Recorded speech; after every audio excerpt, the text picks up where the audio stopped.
बंगाल में सफाई अभियान के साथ साथ एक सफाई अभियान यूपी में भी चल रहा है। लेकिन यूपी में सफाई अभियान सिर्फ एसआईआर को लेकर नहीं हो रहा, बल्कि एक सफाई अभियान दिल्ली ब्लास्ट की साजिश करने वालों से जुड़े लोगों का भी हो रहा है। सीएम योगी ने मदरसों की सिक्योरिटी चेकिंग का आदेश दिया। दिल्ली ब्लास्ट के आरोपियों का कनेक्शन अल फलाह यूनिवर्सिटी से था, यानी पढ़े लिखे लोग इस तरह के धमाके कर रहे हैं। इसी को देखते हुए यूपी एटीएस ने यूपी के मदरसों की पूरी जानकारी होने पर जोर दिया है, जिसके बाद सीएम योगी ने यूपी के सभी मदरसों की जांच के आदेश दे दिए। इसके मुताबिक यूपी के मदरसों में पढ़ने वाले हर छात्र की जानकारी मांगी गई है। हर छात्र का स्थायी और अस्थायी पता होना चाहिए, उसकी जानकारी मांगी गई है। छात्रों के अभिभावकों के एक्टिव मोबाइल नंबर की जानकारी, मदरसे में पढ़ाने वाले मौलवियों और शिक्षकों का बैकग्राउंड, मैनेजमेंट कमेटी के मेंबर्स की भी जानकारी मांगी गई। इससे पहले सीएम योगी ने यूपी में डिटेंशन सेंटर बनाने का भी आदेश दिया था, जिस पर काफी हंगामा हुआ था। अब मदरसों की चेकिंग का आदेश, यानी सीएम योगी फ्रंट फुट पर प्रदेश के हित के लिए काम कर रहे हैं। लखनऊ से एक ग्राउंड रिपोर्ट देखिए।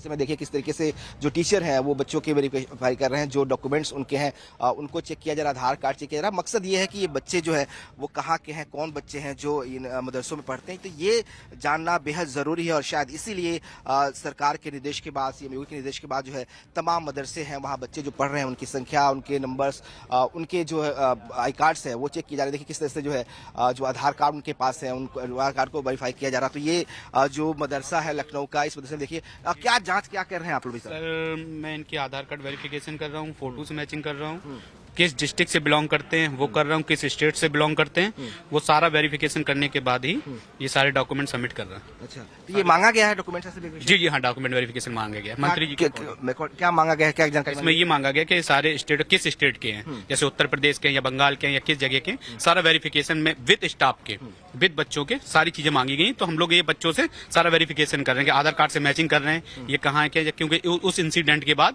और ये बहुत जरूरी भी था कि हर एक बच्चे का पुख्ता वेरिफिकेशन हो जाए जिससे वो यहाँ से बिलोंग करते हैं, इसी संस्था में रहते हैं। इस चेकिंग अभियान से मदरसों में हड़कंप मचा हुआ है, क्योंकि यूपी में मदरसों की संख्या छोटी मोटी नहीं है। यूपी में लगभग 23,500 मदरसे हैं, 16,513 मदरसे मान्यता प्राप्त हैं। इसमें से 560 मदरसे एडेड हैं, जिनको सरकार ग्रांट देती है। 8,000 मदरसे गैर मान्यता प्राप्त हैं। इन सभी मदरसों की चेकिंग शुरू हो गई है। छात्रों के आधार कार्ड देखे जा रहे हैं, वो कहां से आए हैं, कब से पढ़ रहे हैं। मौलवियों का भी बैकग्राउंड चेक किया जा रहा है। ये सब इसलिए हो रहा है ताकि किसी भी तरह से मदरसों का मिसयूज ना हो। मदरसों के छात्र इस प्रक्रिया से सहमत हैं और इसे जरूरी भी बता रहे हैं। सुनिए एक बार। आई कार्ड, आधार कार्ड और उसको नाम से मैच करके और इसको पॉजिटिव वे में लेना है, और ताकि इसमें कोई बेहतर ही है। नहीं कोई परेशानी, कोई दिक्कत नहीं हो रही। तो आप लोग सपोर्ट कर रहे हैं, आप लोग जांच हो रही है, कोई दिक्कत हो रही है आप लोग को? कहाँ के रहने वाले हैं आप? मैं जिला कुशीनगर का रहने वाला। कोई दिक्कत हो रही है क्या? नहीं, कोई दिक्कत नहीं सर। आपको लगता है ये ठीक है? जी बिल्कुल दुरुस्त है। क्यों ऐसा होना चाहिए? क्योंकि लोगों को पता चले कि लोग कहाँ से हैं, कहाँ से आए हैं पढ़ने के लिए, और नज़र में रहें, जानकारी होनी चाहिए, मालूम होना चाहिए कि मतलब कि कहाँ के हैं ये। बिल्कुल जरूरी सर है। तो ये तमाम जो छात्र हैं ये भी इस बात को मानते हैं कि ये जरूरी है, जो यहाँ पढ़ाने वाले टीचर्स हैं वो भी मानते हैं कि ये बेहद अहम फैसला है। इधर यूपी के मदरसों की चेकिंग हो रही है, दूसरी तरफ सीएम योगी का बुलडोजर गरज रहा है। यूपी के बरेली में 26 सितंबर को नमाज के बाद हुए बवाल और हिंसा के बाद आरोप जिसका लगा था तौकीर रजा पर, अब आरोप है कि मौलाना तौकीर रजा ने ही लोगों को भड़काया था, जिसके बाद लोगों ने हिंसा और पुलिस पर पथराव किया था। आई लव मोहम्मद वाले पोस्टर के बाद मौलाना तौकीर रजा ने विरोध प्रदर्शन का ऐलान किया था। उसी दौरान यह सारा हंगामा हुआ था। बरेली हिंसा के बाद से ही तौकीर रजा पर एक्शन हो रहा है। तौकीर रजा के करीबियों पर बुलडोजर एक्शन हो चुका है। आज फिर से बरेली में मौलाना तौकीर रजा के करीबियों के बारात घर पर बुलडोजर चलाया गया है। सुरक्षा के लिए बड़ी संख्या में पुलिस फोर्स मौजूद थी। आरोप है कि तौकीर रजा के करीबियों के दोनों बारात घर अवैध थे। यानी यूपी में भी जबरदस्त सफाई अभियान चल रहा है। नरेंद्र मोदी के सफाई अभियान से सबसे ज्यादा बवाल मचा है पश्चिम बंगाल में, जहां एसआईआर हो रहा है, जहां घुसपैठियों को भगाने की तस्वीरें सब देख रहे हैं। और इस सफाई अभियान से ममता बनर्जी कई दिनों से भड़की हुई। ममता बनर्जी तो एसआईआर के खिलाफ सड़क पर उतरकर प्रोटेस्ट कर चुकी। ममता बनर्जी ने बीएलओ की आत्महत्या का मुद्दा उठाया और केंद्र सरकार को बीएलओ की मौत का जिम्मेदार बता दिया। ममता बनर्जी ने आज एक नया दांव भी चल दिया।